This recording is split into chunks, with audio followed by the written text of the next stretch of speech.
Good morning, YouTube. This is Crazy Orchid Lady, and I was Orchid Tag by Blanca Costa. Thank you so much, Blanca. So I have only a few minutes to do this video today. I have been insanely busy with the holidays and family and kids, and unfortunately our car died, so we're currently in the market. So yep, it's been kind of nuts. But also bloom-wise, here in my orchid garden, in my front porch, and my back porch, nothing's really in full bloom right now. Everything's working on spikes, and it may be because of the seasons in Florida not being like everywhere else in the world, but everything's kind of just working on spikes. So not too much going on bloom-wise, so nothing really that I have to film. But I was Orchid Tagged, so let's get this started. What part of the world am I growing orchids in? Florida. I am actually in north central Florida. How long have I been growing orchids, and can I remember what my very first orchid was? Plus, do you have it? Yes, I still have it. I've been growing orchids for really my entire life because my father grew orchids, my mother grew orchids, my grandparents grew orchids. We always had them in the yards and the trees. I'm originally from Miami, so I am a native Floridian, and they're just everywhere down south. And but when did I get my first orchid? I actually got my own personal first orchid when I purchased my first house after I was married, and I got two. I got a Phalaenopsis and a Cattleya. So, and I still have both of them, although I don't have the original plants with me. We moved from that house and we had those plants in the trees, so we detached them, but they were so big that I had no place to put them because we were moving into a smaller location with no trees, so I gave them to my mother. We purchased this house many years ago, and I finally got things organized, and now I do actually have a baby, a keiki, from that orchid, and I will go ahead and insert a picture of the Phal up here and of the Cattleya up here as well, so you'll be able to see them in my mother's tree because they are quite large, huge trees, huge orchids. So I will show you the keiki that I received from her. This is the keiki that I received from her as a tiny little keiki, probably about 2, maybe 3 years ago. So that's a keiki of my original plant. And the Cattleya, I did get a stem cutting from her just this past summer. So it's in the back, so I'm not going back there right now, but I do still have it. There are no IDs. I think she got them, someplace cheap. It was more of a housewarming gift, but yes, I still have them. What first got me into orchid growing hobby? Well, my grandparents. What kind of growing space do I have? Everywhere. My front porch, of course, which everyone's familiar with seeing. My back porch, my gardens in the back, inside my house, and my bathroom. I have them everywhere. Let's see here. How many different types of genre of orchids do I grow, and what are they? I think I counted 13 genres, and I kind of have this little list for myself. Phalaenopsis, vandas, oncidiums, odontoglossums, dendrobiums, collagenes, principias, tinhopias, cattleyas, epidendrums, brassias, zygopetalums, and bulbophyllums is the most recent addition. So yeah, I do grow kind of a little bit of everything. Do I know how many orchids I have is the next question. 84, but that doesn't include any seedlings because they're so tiny. I don't count those. What would be one of the things that I could say was my top orchid gripe? We're just going to walk and talk here because, like I said, I've been busy. My puppy decided he wanted to play ball and broke my pot right as my Tillemia is starting to open. And my dendrobium that Suli gave me is still in bloom, holding beautifully. Thank you so much again, Suli. But yeah, I've got kind of blooms. Like I said, spikes everywhere, but no real blooms that have been opening. So we'll just stop right here for a second. So let's see here. My biggest pet peeve is kind of seeing an orchid not cared for or disposed of when it's totally savable. I guess that's just me. What is my favorite place to buy orchids? My orchid club, orchid shows. That's probably my favorite place because you know that the growers are typically reputable and they've been checked. They know about the diseases, and they are, because if you're going to a show or if you're going to be in a club, most of the people are like yourself. They are collectors, and they have plants that are a little bit more exotic, and typically the labels are correct. So there's very small chance for error there. What's my least favorite? eBay. Although I do shop a lot of eBay. I hate eBay because you see the picture and you're just like, yay, read the description, and you're just like, oh no. Or sometimes you're like, okay, it works, and then you get it and you're just like, what happened? So, yeah. Let's see here. What's the worst orchid advice I've ever been given, and did you take it? The worst orchid advice I had ever been given was toss it. And yes, I did take it. I don't do that anymore. Case in point, I'll show you. One of my friends was actually about to get rid of this Vanda, and she looks horrible. There's that one.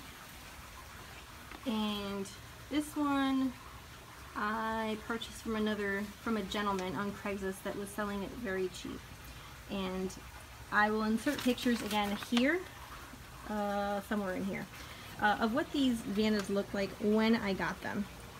They were in pretty bad condition. Now their stems were probably a good 18-20 inches long, but that's all the green that there was.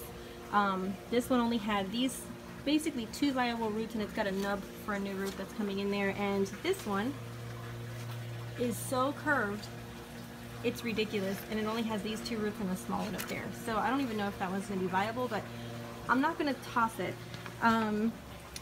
They'll do fine. They just need a little bit of extra care. So I don't toss orchids. I don't cut orchids unless I'm 150% sure of what I'm doing. I typically don't. But yeah, I've done that before, and I kick myself for it. Out of all the orchids that I own, what are my 5 favorite orchids? And it says to include videos. Well, my 5 favorite orchids would have to be my, let's see here, my Ian Clarkiara Cheyenne Marie Limoncello. I'll include a picture of it here. She lives in my bathroom. Fine, I usually don't film up there, so I don't think you've ever seen her, but she does live in my bathroom. She's actually in the Zygopetalum family.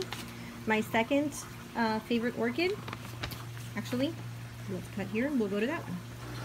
Okay, second favorite orchid would have to be my Zygopetalum Adelaide Meadows, which are the back bulb divisions that everyone saw me planting. This is actually a Zygopetalum jumping jack. So the coloration on these petals is a lot darker. It's got this kind of brown instead of more green, but it still has this beautiful lip. And this is her, I don't know why she's blooming right now, to be perfectly honest, because she just got rid of a spike that had about, I want to say like 7 blooms on it. It was gorgeous, which came from this bulb over here. But she's a big girl, and I'm very happy that she gave me this one, and it just smells like our gardenia, but not overpowering in the way a gardenia smells. Now when it had a full stem of flowers, it filled up my entire dining room. It was just amazing. It's beautiful. And Zygopetalums are one of my favorites. So that would be my number 2. Number 4 would be my Cloecia Rebecca Northern Pink Grapefruit. It's a catasetum. I'll include a picture right here. My Oncidium Sherry Baby. Let me just pan around over here. Yeah, I do have blooms. Just, yeah, you've seen them. So, my Oncidium Sherry Baby. This is my kind of old reliable. I love her. She just doesn't stop. She always blooms. She's working on like 6 new growths. I've had this plant for 10 years, 11 years. I've divided her. I've given my mom parts of her. I think all my neighbors have pieces of her. I divided her last year straight in half and put her in this huge pot just so that I wouldn't have to touch her for at least 2 years, and she will fill that entire 12-inch pot up in probably by next year again. She's just a crazy grower. She loves this place. So, but yes, my Sherry Baby, the scent is amazing. She's just an easy grower. I really, really love her. And then my final favorite which sadly for me died. I don't know what happened to her. And I'm kicking myself because now I can't find it anywhere. Is my Vanda Yuko Iso Sumida. It's a Ted Sumida. I will enclose a picture of what they look like because she did die. Beginning of last year, before I started filming, it was just so wet, and I'm thinking she got some kind of a fungal infection. But yeah, and they're so hard to find as a mature plant. I can find babies everywhere, but I cannot find a blooming size Yuko Iso Sumida. So I'm really, really bummed about it. Yeah, so we'll just leave it at that. Let's see here. Have you got any orchid related stories, funny, interesting, or sad? I do. So I'll give you something better to look at. Let's see here. Not orchids, but thank you so much, Suli. These were gifts from Suli right here, from that little contest that she had. So I just wanted to kind of show you where they are, and they're doing beautifully. This is my little kind of mini succulent garden. I kind of rearrange it all to fit them in there, and my kids love it. I think they like this better than the orchids, but there they are. Let's see here, something nicer to look at. Let's see here, orchids blooming. Here. These orchids are still blooming. We'll give you this to look at. How's that? Funny story or interesting. So interesting story, which actually happened just several weeks ago at an orchid club meeting / show that my orchid club held, and that was that I was able to meet a gentleman who is actually world renowned as an expert in bulbophyllums. Now I'm not going to say his name because I don't want to promote anything, but this gentleman holds the most ALOt awards in the world, period, hands down. And he's actually a member of my orchid club. So I didn't know this. It was very humbling. I didn't know who I was speaking to, and then someone came over and was just like, hey, did you know you were speaking to this person? I was just like, no, I had no clue. I don't know who he is. And I Googled him, and it was amazing. He asked me if I grew bulbophyllums, and I told him no, I don't grow bulbophyllums because I actually did purchase one time many years ago, and when it finally bloomed for me, I could not get the smell out of my nose for probably about 4 or 5 hours. It was the most horrible experience ever, and I was just like, it's gone. So I gave it away. I gave it to my grandmother, which I think she ended up giving it away as well, just because, gosh, it smelled so bad. So he said, well, I must own one, and he left and came back, and he gave me one of his bulbophyllums. It is a bulbophyllum longissima. She was out on the patio. She had the most beautiful blooms, and yep, she just dropped her blooms, and I will include a picture because I did take pictures of her. I'll put that picture over here for you to see. But yes, I was able to meet him. He gave me one of his personal ones, and then he showed me, took me over to this walk where they had, you know, show winners, and he showed me the first place winner, basically the mother plant of my bulbophyllum, and it was just gorgeous. And this one's not really stinky. It's kind of got a musky, foresty smell, so I'm really happy with it. But yeah, that was an amazing story. What advice would I give someone about starting to grow orchids? Well, for me it was just kind of natural, but to be honest with you, because I have, like I said, I have given orchids to many neighbors and friends. When I give it to them, I feel like I'm giving them my child.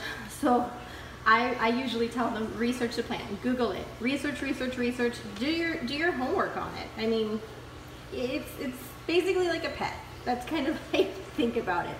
So research. The other thing with orchids, as we all know, patience, a lot of patience, a lot of patience. So yeah, that would be pretty much my my advice. Make sure you have time, and honestly, they're not a big time investment so much as a patience investment. Somebody told me a long time ago, a very famous orchid grower, and this one I will tell you who it is. This is Mr. Moats from Moats Orchids. A good orchid grower, if you want to be a good orchid grower looks at their orchids every single day, once a day. And that's held very true for me. It's changed the way that I grow orchids. If I take the time to look at that orchid once a day, I can see these subtle changes in the orchid. It helps me kind of read them. So yes, I would say that. And like I said to Michael, I've got two kind of little, it's kind of like a joke between me and my husband. We've got two quotes that we use, and I specifically reference them to my orchids a lot. I told Michael of Michael's orchids of this. In the middle of every difficulty lies opportunity. It's a famous quote by Albert Einstein. That's something you have to remember when you're dealing with orchids. And when all goes wrong, every little thing is gonna be all right. And that's by Mr. Bob Marley. So yeah, that's pretty much what my life is like. Anyway, but I wanted to say thank you so much for Sue Lee for nominating me for my orchid tag. I think I need to nominate 2 people, so I would like to nominate Sharon Short. She has the most amazing small space, so full of orchids. It's like an orchid jungle, and I love it. I love it. I love it. I like just watching her walk around tending to her orchids. It's amazing. So Sharon, you've been called out. Orchid tag to you. And my second is going to be Designer Orchids by Susan. I love her. She's so spunky. So I want to hear more about how she decided to start getting into orchids, and if she, I know she doesn't have that many, but I really want to hear it because I love her. She's so nice. So thank you so much again, YouTube, for spending your morning with me. I hope everyone has a great rest of your day. We will follow up in a few weeks here on our Growstone orchids, the little Cattleyas, and see you guys later. Bye.